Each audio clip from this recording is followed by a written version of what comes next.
Hare Krishna devotees, welcome to Sloka Day.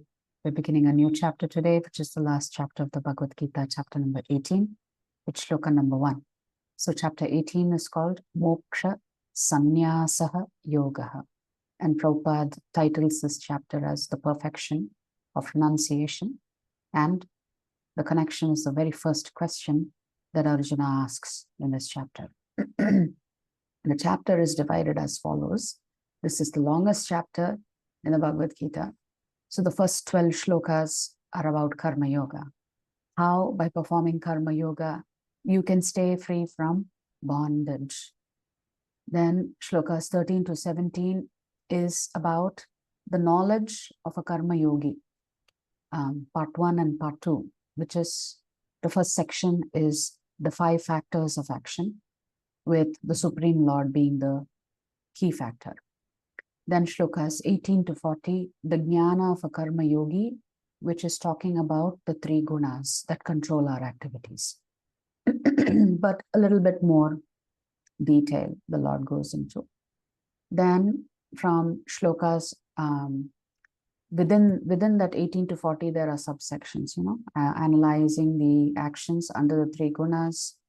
Then knowledge is the first step of action, karma, the nature of action, and karta, the doer.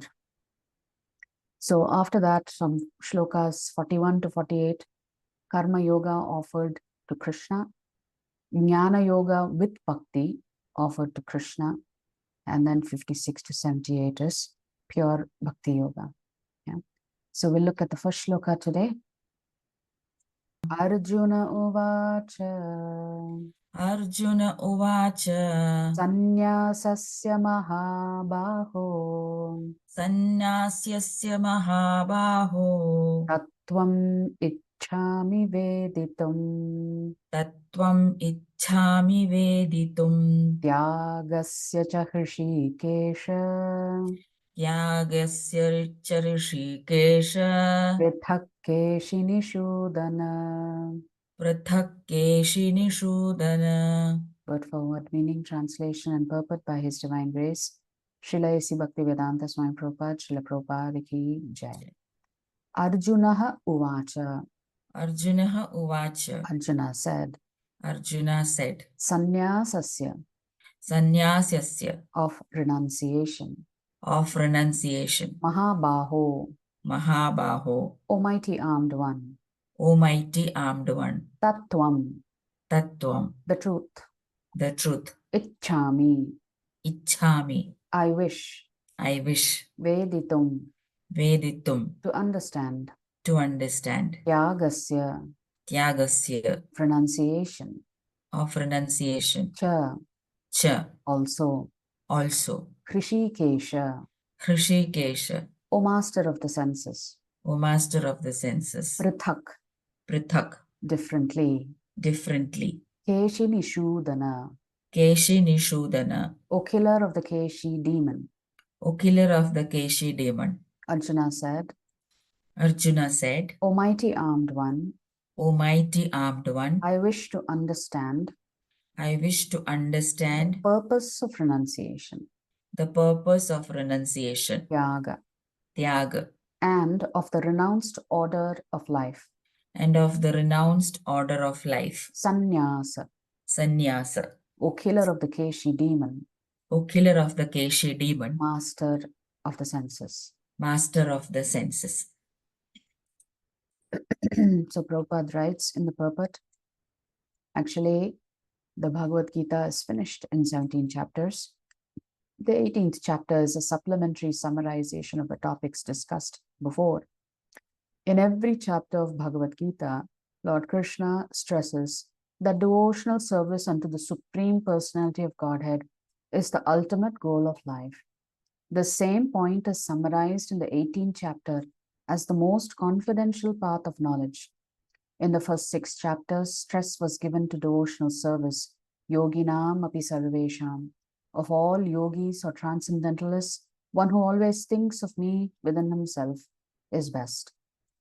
In the next 6 chapters, pure devotional service and its nature and activity were discussed.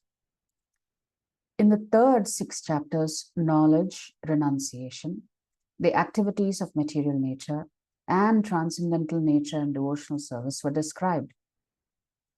It was concluded that all acts should be performed in conjunction with the Supreme Lord, represented by the words Om Tat Sat, which indicate Vishnu, the Supreme Person.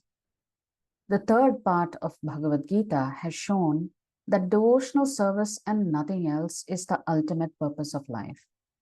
This has been established by citing past acharyas and the Brahma Sutra, the Vedanta Sutra. Certain impersonalists consider themselves to have a monopoly on the knowledge of Vedanta Sutra.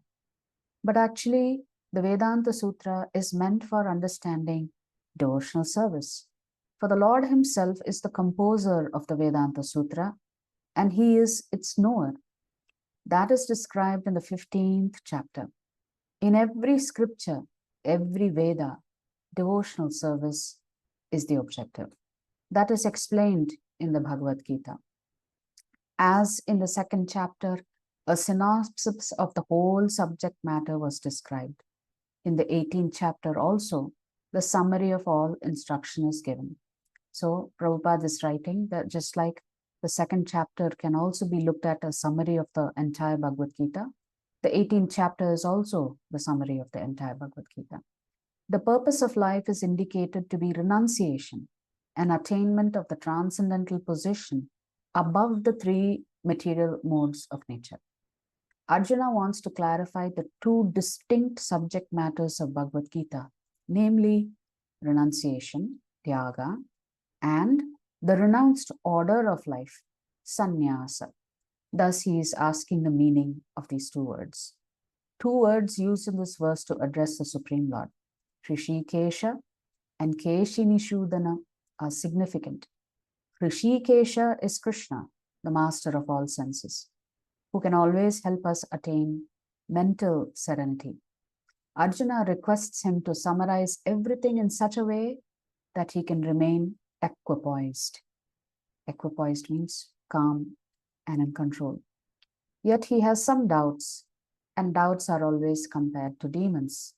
He therefore addresses Krishna as Keshinishudana. Keshi was a formidable demon who was killed by the Lord.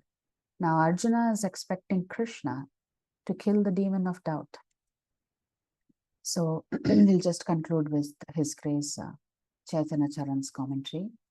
In this verse, three names of the Lord is used which describe the Lord's capacity to destroy the demon of doubt. So the Lord is Mahabaho. He is having very powerful arms. Then he is Keshinishudana. He is the killer of Keshi. And Hrishikesha. He is the Lord of the senses.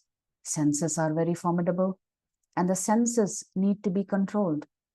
In the 17th chapter, Krishna recommended sacrifice according to scripture.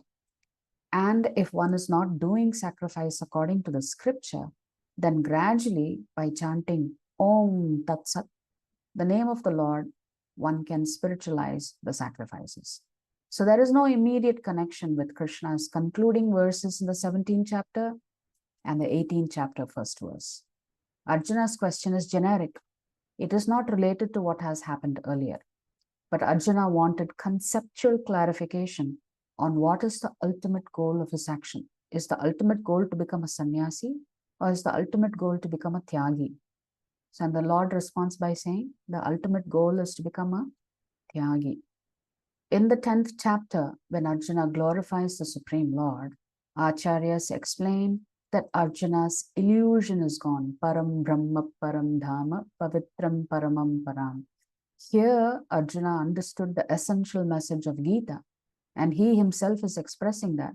But then, the subsequent questions are, as Srimad Bhagavatam mentions, Lokahitam Nripa, for the benefit of other people, or the Bhagavad Gita uses Loka Sangraha, for the maintenance of the world. How? By providing insight into how a person can live in a proper way, as per scriptural guidance that is talked about in subsequent chapter based on questions asked by Arjuna. So Arjuna is asking in terms of holistic understanding what is Tyaga and what is sannyasa. Arjuna's essential question is, should I fight? Should I not fight? So should I renounce in spirit or should I renounce in deed also? That is the question. Renouncing in spirit is Tyaga. Renouncing in deed is sannyasa. So Krishna is going to say, you have to renounce in spirit, which means you can still do all of your activities, but in the mood of doing it for the pleasure of Krishna. So it's a very fascinating question that Arjuna is asking. Again, he has asked these questions 2 or 3 times, but in slightly different ways. And therefore, the Lord is going to answer this question by summarizing the entire Bhagavad Gita. So it's a good way for us to understand what all the Lord has spoken about. And the Lord will summarize the Gita in the same sequence in which he has already spoken it. So that's the essence of Arjuna's question. Tyaga or sannyasa? Krishna says Tyaga. It's not that one is better than the other. Krishna is saying what is better for us. So all of us cannot become sannyasis, obviously. So that means there's got to be a better way in which we can be connected to Krishna. And Krishna says, if you take this mood of renunciation, where you're doing everything for the pleasure of me and me alone, then that's the topmost. Nobody is asking anyone to become a sannyasi. Yeah, that is what the Lord's essential response is going to be to this question that Arjuna has asked. If you like our videos, please subscribe to our channel and turn on the bell notification. If you'd like to join our classes every day, please check the details in the description section of this video. We look forward to serving you.